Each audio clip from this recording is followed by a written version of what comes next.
Hey guys, Professor Bill, Comic Book University, and the origin of Captain Marvel, spotlight on story for Amazing Spider-Man issue number 16, annual. This is the annual, issue number 16. So, sorry, I've got my cat Stinky here, not even a year old yet, and refuses to leave me alone, so he's going to have to be a part of this. Consider him Chewy, if you've been reading the Kelly Sue DeConnick Captain Marvel comics. All right. Let's get started here. So Monica Rambeau, this is the origin of her character, the first appearance. There's a cover date of October 1982, but the release date was the 31st of August 1982. The writer, Roger Stern. The artist, penciler, John Romita Jr.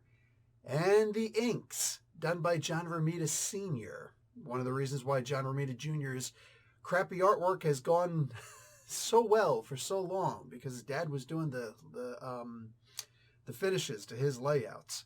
The colorist, Stan Goldberg, and the letters, Jim Novak. The editor at the time was Tom DeFalco. Okay, so this is one of the editor-in-chief, Jim Shooter. This is one of the preeminent characters in all of the Marvel Universe. People have loved this character for a really long time, and I know that she's mostly gone the wayward because a lot of people have come along afterwards who have written this character, and they've essentially written her off. Not good. And actually, unfortunately, that starts with Mark Grunwald. This is one of the most beloved people who's ever... I love you too. Please stop nipping on me. This is one of the most beloved people in the history of comic books, Mark Grunwald. And I don't know that he ever would have become Stan Lee, but if anybody could have, it absolutely would have been him. And he wanted to show competency issues with Monica Rambeau that Roger Stern simply was not interested in doing, and he actually wound up leaving the Avengers comic book because, very specifically because, Grunwald wanted to show some levels of incompetence in Monica Rambeau, and Stern did not want to do that. There's going to be lots of speculation as to why this, that, or the other thing.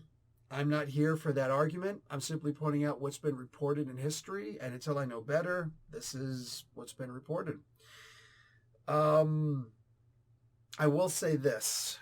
I know that I'd had, not an argument, but a debate in the Marvel database. This is going back probably around 15 years ago, about the level of competency in regards to leadership that Captain Marvel, Monica Rambeau, has in regards to Steve Rogers, Captain America. Because they wanted to argue that, Roger Stern wanted her to have the same level of competency in leadership of the Avengers that Steve Rogers had. My argument was, I'm okay with that as a huge advocate of Steve and of Monica. I said, I'm perfectly okay with that. If we're just simply talking about competency, absolutely. But if we're talking about effectiveness, that would denigrate the character of Steve Rogers if anybody could be just as good a leader as he could. And I said that would have to be a very, very rare thing indeed. And I don't think that Monica lives up to that. Remember, in Jim Shooter's words, Steve Rogers' ability, his main superpower, is that he can overcome all odds. Now, tack on his leadership abilities to that, and that's the thing that would cause the Avengers, even if they were overpowered or outmatched, to overcome insurmountable odds because of his leadership. Still showing that other people are just as capable as him, but through his leadership, if people actually did what he said to do, it would allow the story to progress in a way that there's no way that they should have been able to win, and yet somehow they did. And for a character with no superpowers, that's actually pretty cool. And meanwhile, here's Monica Rambeau, who, with all due respect, is one of the absolute hands-down most powerful characters who have ever existed, not just in the Marvel Comics, but in comic books, period. I would put Captain Marvel against just about anyone, and I'm pretty sure she would prevail. That's pretty much a given. Okay, so let's talk about this issue, Amazing Spider-Man Annual, issue number 16. Just looking at the cover, I loved this cover. Absolutely loved this cover because even though I could read what was on here when I was a kid and I'd already been reading the Avengers comic books that had Captain Marvel in it, and mind you, I'm going to keep on calling her Captain Marvel. She is my Captain Marvel. I know that Carol Danvers is now called Captain Marvel, and there was go look at my 10 things about Monica Rambeau explained in a minute to understand more. But this was always my Captain Marvel. This is the one I grew up on, and most of us Gen Xers grew up on. So please forgive the slip of the tongue. Spectrum is her most recent name, and now they're returning her to the Photon name, which I think everybody but Eve Ewing hated. But anyway, here's Captain Marvel. This first appearance of Captain Marvel, presenting the exciting origin of the all-new, all-different, all-terrific Captain Marvel. You just saw this thing, and I know that Storm, Aurora Monroe, also has those caped wingy things to help her glide. Monica had them for a very different reason that's actually explained in this book. But when you first saw this cover, it was wild because you're looking at this thing like, what is this? It's some kind of a demon being with human-like hands, but claws it looks like. And like, what is this thing? You had no idea what it was just by looking at the cover. I can imagine people who saw this issue when it first came out on the newsstands and just wondered, like, what is this thing that all these characters, including Spider-Man, has to face? So coming and looking at this comic book, man, absolutely love this. Absolutely love this. Who's That Lady is the name of this issue. On the first page, you see Peter Parker with an average teenager with an above-average IQ, bitten by a radioactive spider, all that good stuff. All that good stuff. Able to lift 40 times his own weight and leap 3 stories into the air and cling to any surface like a great human spider. Well, Parker's walking around and in the subway station, and he sees this totally hot chick. It's Monica. This totally hot chick. And he's infatuated by her beauty, but his spider sense is going off also. So this is the main thing that makes him not quite seem like a total stalker in this. But this issue is called Who's That Lady?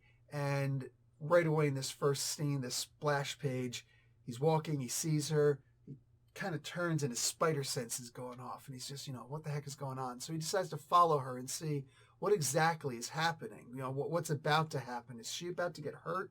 Let's see. And she gets out, she's walking around in the big city, New York, and she walks down this alleyway, and she gets accosted by these hoodlums. One who distracts her, the other one who just straight up snatches her purse, rips it right off of her arm, and starts booking. She starts chasing. What? She gets down there, instead of blasting her with her energy powers and whatnot, she actually just hand-to-hand, puts a stomping on these two knuckleheads. Well, one of them at least. Spider-Man comes by and bops the other one. Spidey comes over to, be like, hey, lady, you handle yourself pretty. And she turns around surprised, and she just kind of, boom, blasts him, and he goes flying. And he gets knocked the hell out. Well, you know the meme. You got knocked the fuck out! So he just goes flying. This dude, he just gets chomped at the bit. She sees this, and she's like, oops, I didn't mean to do this. It's hard for me to control this power of mine. I don't know what I'm doing. And then she sheds her pantsuit thing that she's wearing, and underneath there's her superhero costume. She fixes her boots a little bit and does the little, cuff, the pirate cuff thing, puts on her mask, and then she flies away, right? And it's practically like teleportation. It's like Akira level flying, where it genuinely looks like freaking teleportation, Spider-Man wakes up and just in time to see her, blast off in this energy form, and sees her land on top of the Empire State Building. She starts reliving her past as she's trying to figure things out. We don't know exactly what she's here for yet, but she's here in Louisiana. In her mind, she comes from Louisiana, the fabled Crescent City, baby, the home of the annual Mardi Gras. But, they point out that the city is much more than that, and I love that. For a comic book this old to be pointing out that's a beautiful thing.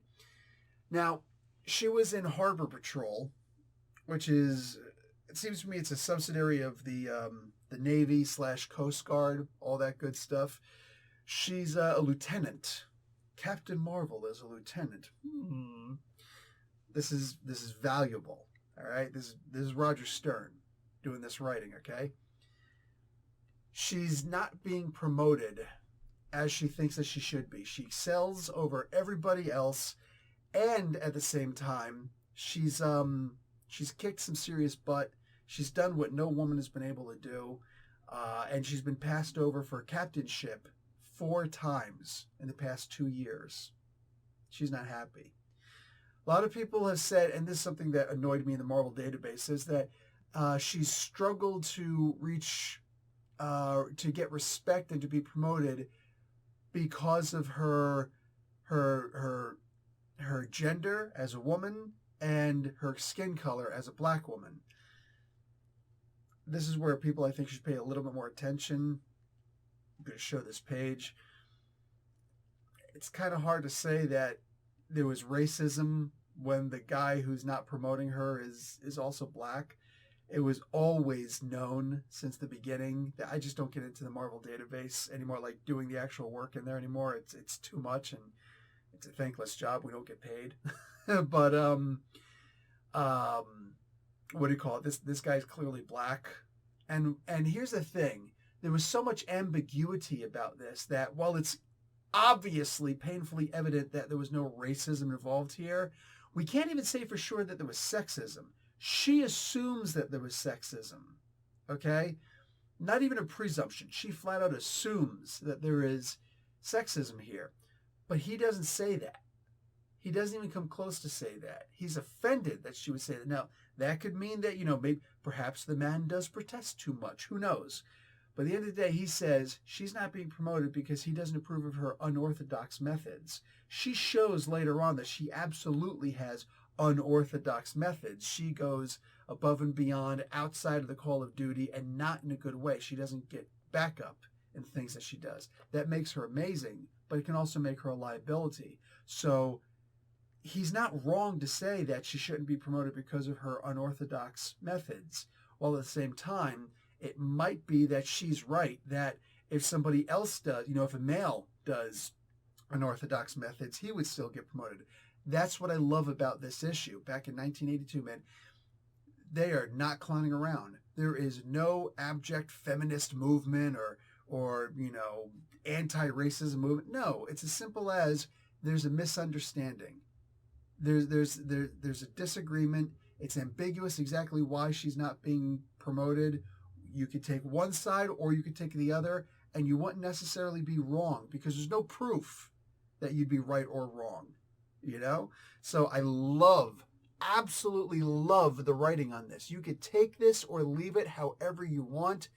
These old comic books, man, these guys knew how to write a damn good comic book. So she storms off. She's pissed. Everybody's like, oh, Monica's on the rampage again. So she's apparently prone to temper tantrums.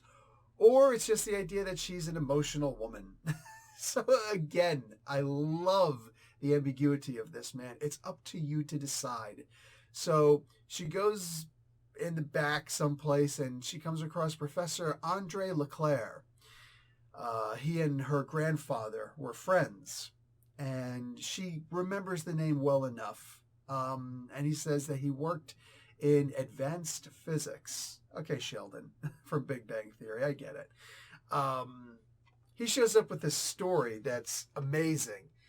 He's considered a bit of a crackpot, something of a quack, because of his weird theories.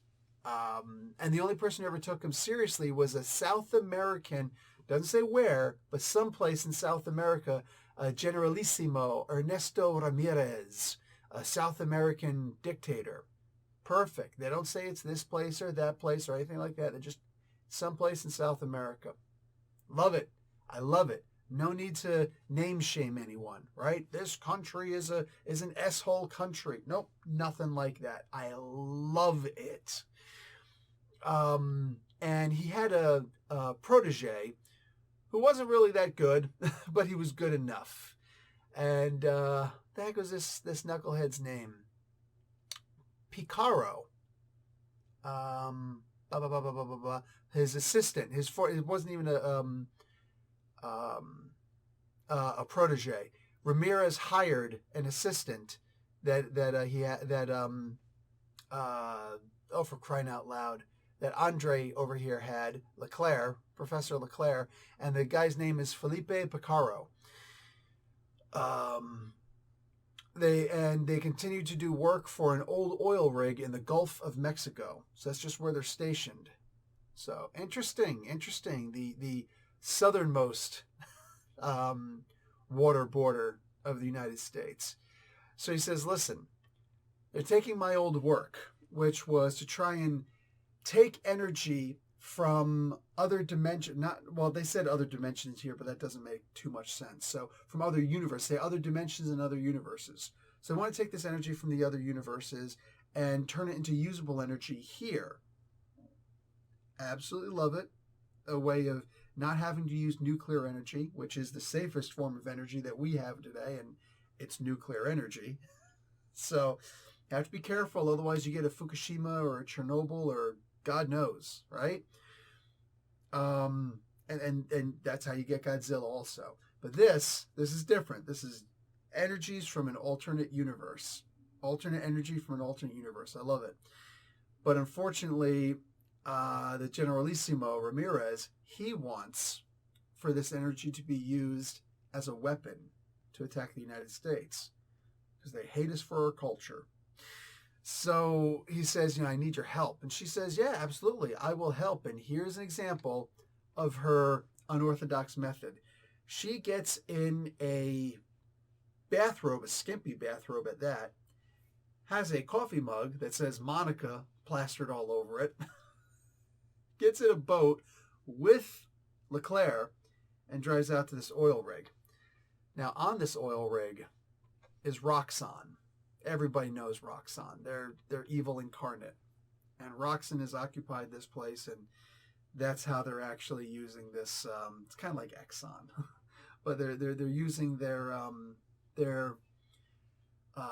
militia style general, whatever. They've just got this army, this paid militia of warriors, of fighters, occupying this oil rig while the energy project is being used.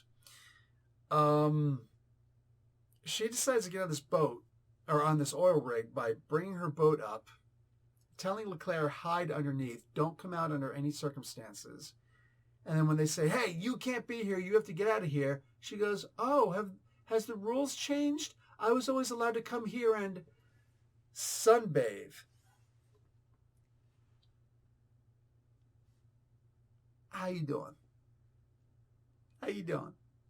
Right? Bro, when you were like 8 years old reading this comic book, I think I was 7. 7 or 8 years old reading this comic book, and you're just like, oh my God, what is happening here? Suddenly feelings start arising. Start wondering, like, what, why does it feel like there's a fish in my pants? Right? Really weird things start happening. But this day she's just like, hey.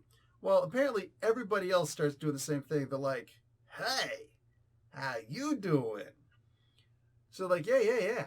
Come on board. No, the rules haven't changed. You're allowed to come up here and sunbathe anytime you want. And that also includes Dr. Picaro, Leclerc's former assistant. So Picaro shows up. He's like, yeah, come on board, be my special guest. Kissed her hand, acts like he's some kind of a smooth, suave, son of a gun. And all of a sudden, this alarm starts going off as they're sitting there having a picnic on board this freaking oil rig. What do you call it? The alarm starts going off, and they run off. Picaro right away accuses Monica of, this happened when you came here. You better not be planning anything. And turns out Leclerc, idiot that he is, why would you bring this guy? Why would you bring this guy with you? He decides to sneak on board the ship and try and handle things himself, and he gets caught. Derp. So of course she winds up getting in trouble also. It's like, obviously you brought him here because he turns around. He's such an idiot. For a doctor of advanced physics, he sure does have absolutely zero social skills. He goes, I'm sorry, Monica. I didn't mean to get caught. It's like, she could have denied you. Could have tried to do something. No. So fortunately they're able to get to there to where the grid is set up, where this energy is being tested. Everything is here. This is the hub. This grid right here, this panel on the wall, is the main grid where all of the energy is going through. And with all of her options completely removed, and knowing that she's probably going to get shot to crap pretty soon, she does like a last-ditch effort thing. She runs up and just does this cracky kung fu move, double fist this freaking thing. That double fist sounds like it has other implications, double entendre perhaps. And she breaks the grid. Well, it backlashes and it actually blows up. She suddenly finds herself on shore. No idea how she got there. We can see how she got there, but she has no idea how she got there. She starts walking around. She sees this little station. It's locked. Nobody seems to be there. She's like, please help. I need help. And she's completely selfless also, which I love. You know, like, there's a problem. We need to call in the authorities for this stuff. She should probably be looking for an ambulance too, but that's not her big thing, you know?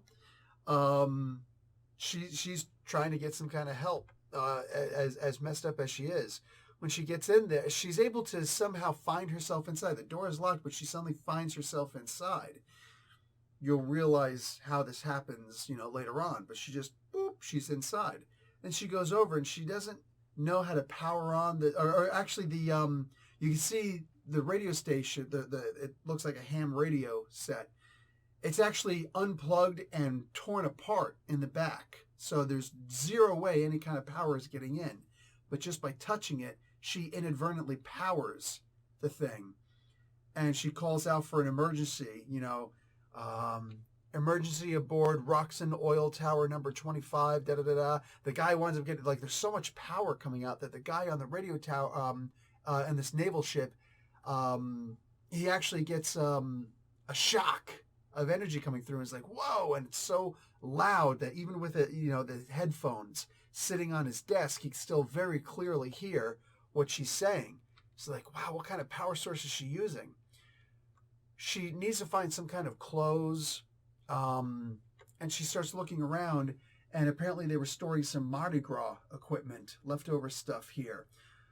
So all of the outfits are too skimpy for her to wear, but she makes a combination of certain outfits, and she's able to find something that she can actually wear, and a mask even that will help to disguise her because the embarrassment of wearing this thing. But she needs something to wear. She needs to get out there, and she needs to handle business. That's the excuse that they give for her wearing this totally freaking funky, awesome costume. I don't want to hear anything else about it. You've been warned. It's an awesome costume of peeps. So she just thinks, I need to get out there. And meanwhile, there's lightning striking all over the place, and that probably helps her to think, you know, I need to, you know, how am I going to get out there? And she basically rides the lightning out there, lands on board the ship, stuns every single person on board for the most part. So there's nothing to worry. I mean, like a huge lightning blast, boom, right on the deck. Everybody's knocked the F out. What do you call it? She gets in there, and Leclerc winds up getting shot. Professor Leclerc winds up getting shot by his former assistant. She jumps over there and she's like, you know, hey, you slimy, drop it. Bam. You know, gives him a kick to the gut, sends him flying. Leclerc's not doing so hot, but you know, he's mostly okay. The grid winds up going crazy. Can't figure out, you know, like what's going on. Like, this thing's going to self-destruct and it's going to hurt a lot of people. Who knows what can happen, right? It's a Marvel universe. Scientific origins are crazy, right? This could wind up opening up a black hole and destroying the entire planet. Who knows? what do you call it? This is this is a very interesting part. LeClaire has been calling her captain, even though she says, I'm just a lieutenant. He's been calling her, my captain. He says at one point, Mon Capitan, where? Like this, my captain, where? The former assistant, he says, your captain is beyond helping you, LeClaire, because while she's trying to figure out how to turn off this energy, she winds up, because of her natural energy form, she winds up being sucked into the grid. So she's stopping all of this energy from exploding.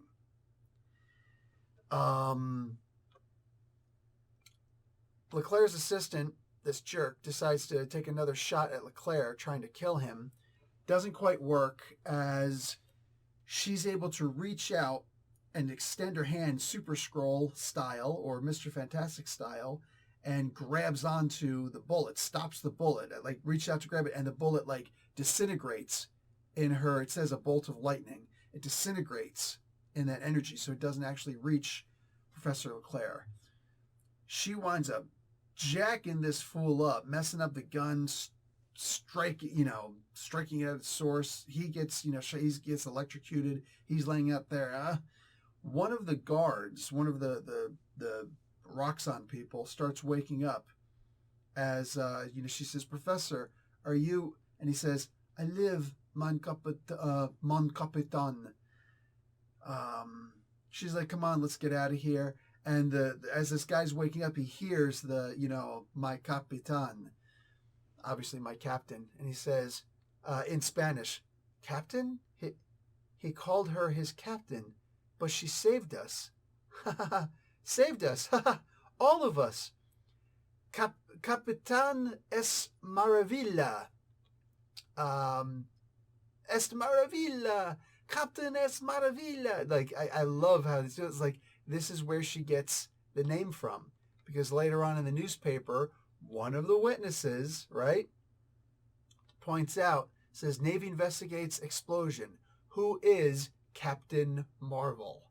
Because that's all this guy could say. Capitan est maravilla.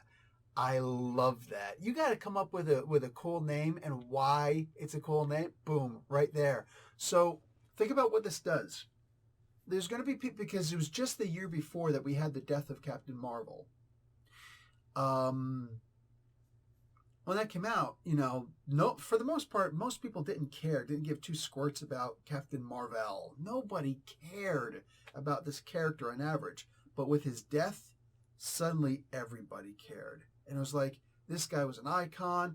Why did they have to kill him? Da da da. That's the power of Jim Starlin, right? He did something amazing with the death of this character. Never, ever should have been brought back. Ever. This guy should have been Uncle Ben. Done. Conversation's over. Don't ever Bucky this dude, right?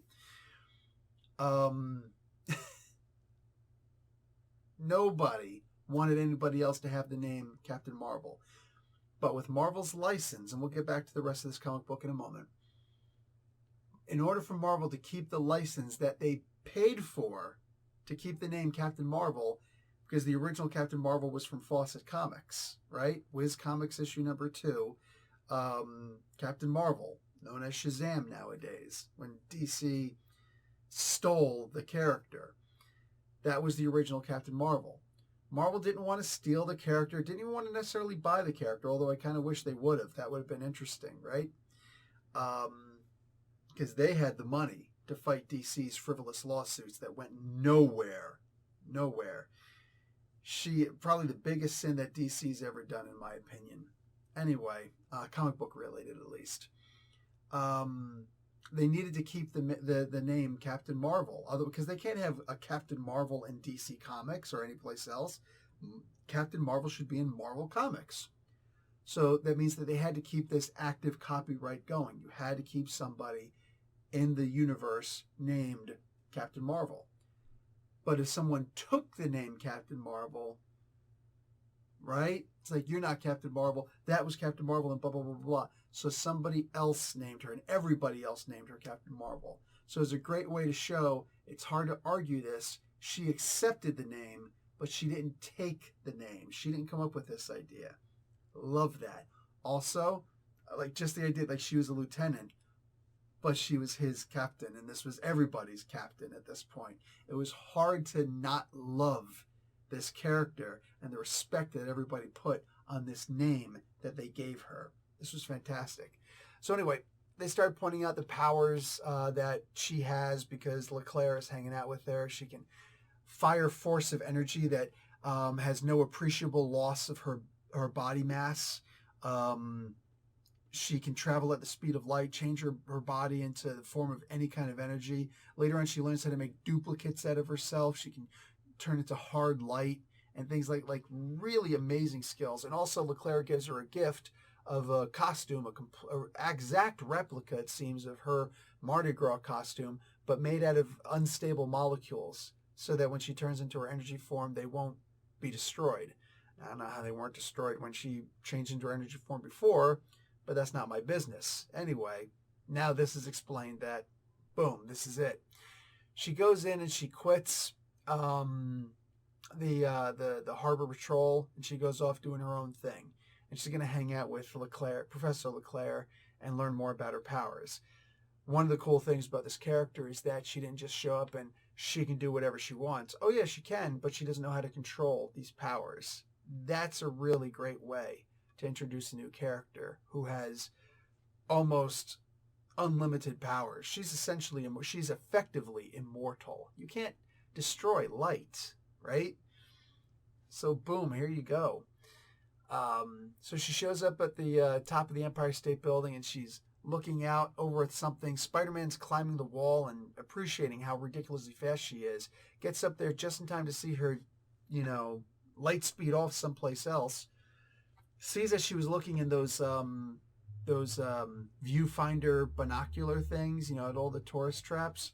And he goes up there, and just in time for it to cancel out, he has to convince this kid that he's Spider-Man to get to bum a quarter off of him. His parents are making fun of him. I love that. But he's able to see, oh my God, it's the Baxter Building. That's the home of the Fantastic Four. So she goes there, and she's like, wow, it looks like this place had an axe taken to it. Jeez. Because the whole place is just wrecked.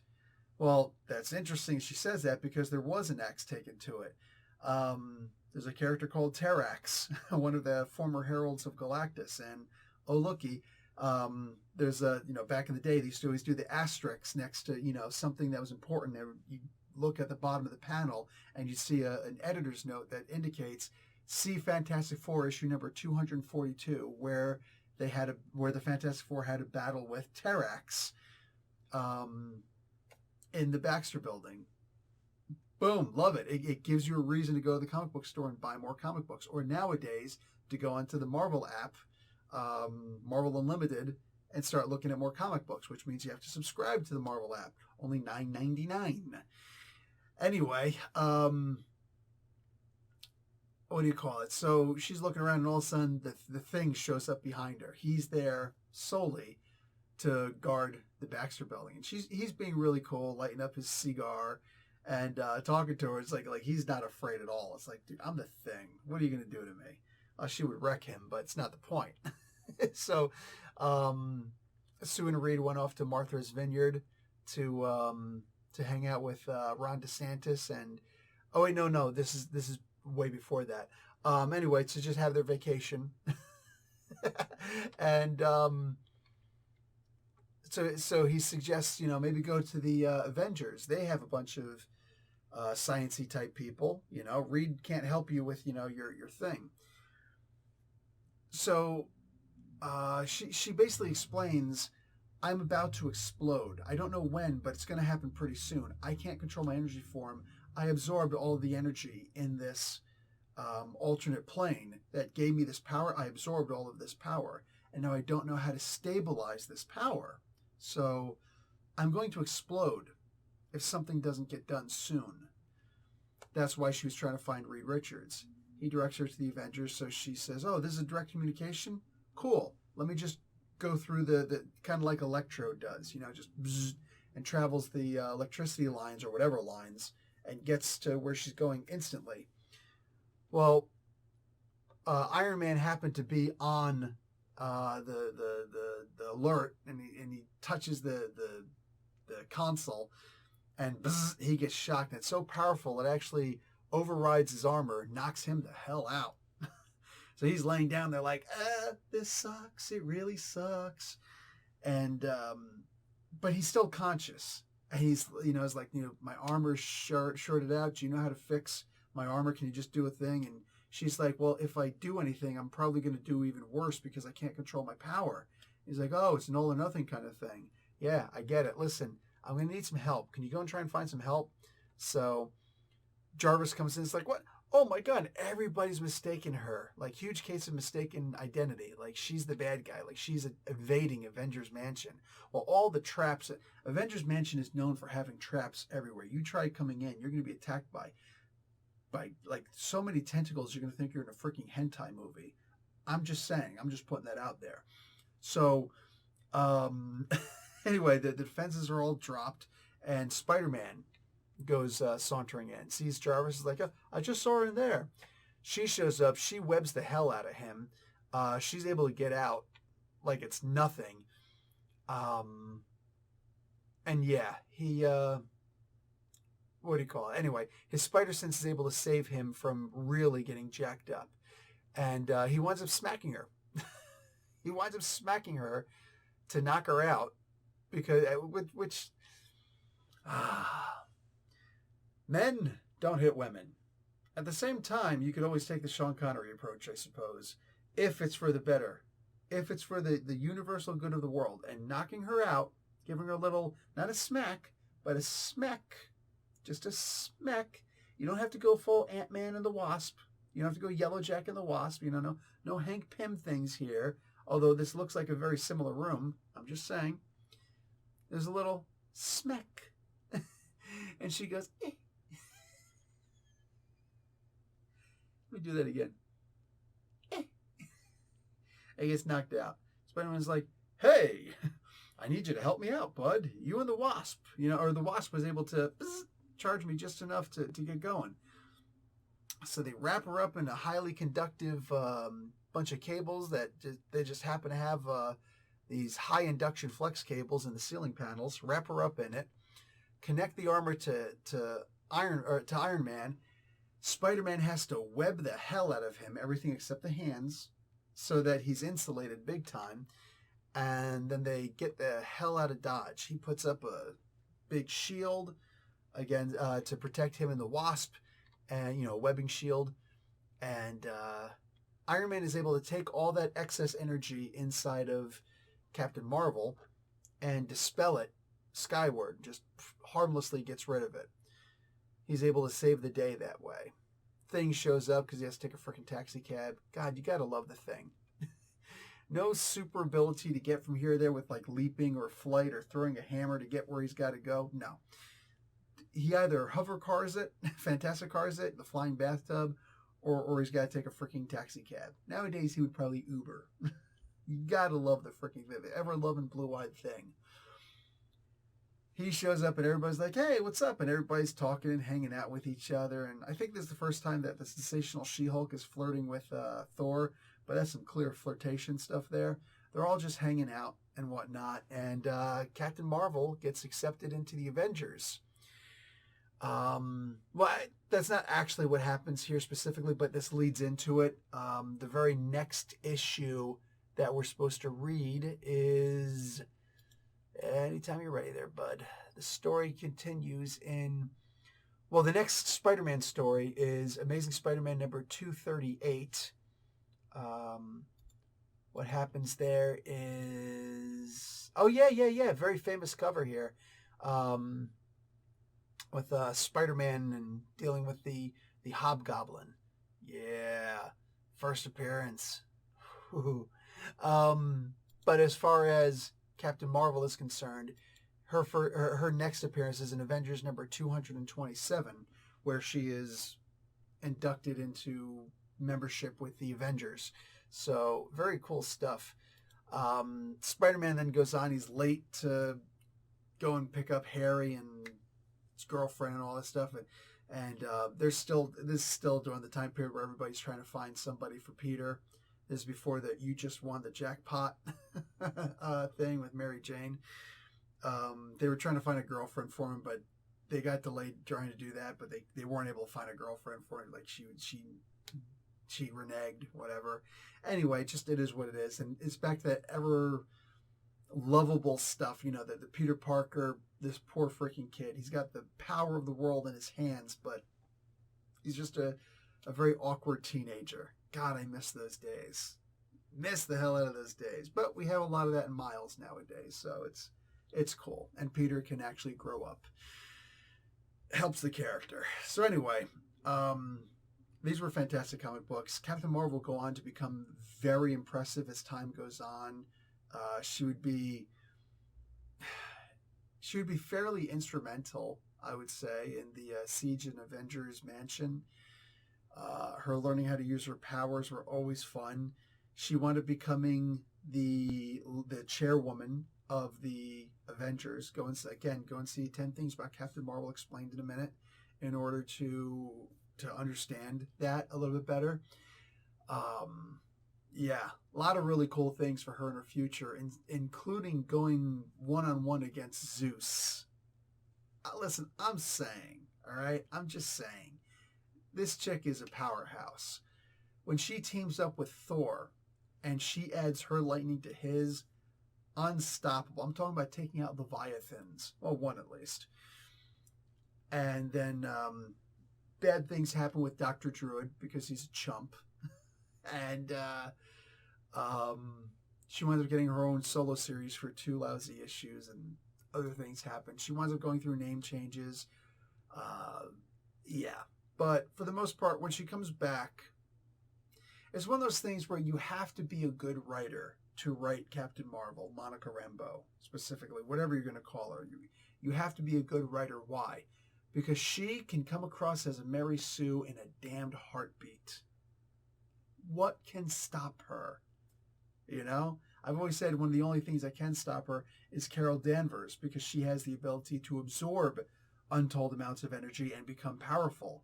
So the one character who can absorb Monica, you know, for the most part, like, aside from that, what do? You got to get the Molecule Man to take out Monica, right? She has to screw up herself because she doesn't fully understand her powers. Something like that has to transpire, right? And she's been weakened multiple times in order to make her more relatable. Nah, you just got to be able to write her well.